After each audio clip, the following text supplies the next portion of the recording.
Tiklo sa Batangas ang lalaking nagbebenta umano ng matataas na kalibre ng armas. Tinutugis naman ang nakatakas niyang kasama. Nakatutok si Marisol Abduraman. Exclusive! Takbo. Matapos magkaabutan ng in-order ng mga baril, agad inaresto ng mga tauhan ng CIDG Batangas ang suspect na ito sa Santo Tomas, Batangas.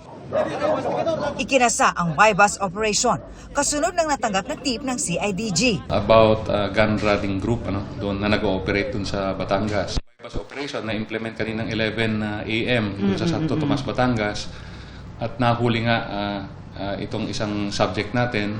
2 long firearms na 5.56 at isang kalibre 22 ang nakuha sa suspect. Nasa 700,000 pesos ang halaga ng mga nasabing baril na naunang in-order sa mga suspect. Pero mas marami pa umano silang in-order na posibleng tangay ng isa pang suspect na nakatakas. Ang order natin, 3 long firearms, tapos may mga kasama pang short firearms. In fact, may order pa tayong granada eh.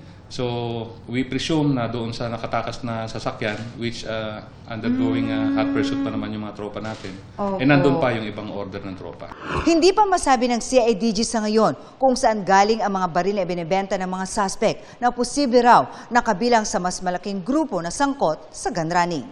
You must have a supplier, tapos syempre we'll go after din doon sa mga pinagbebenta niya. Tulad niyan, Gun for Hire Syndicate yung information na na-receive natin na pinagbebentahan.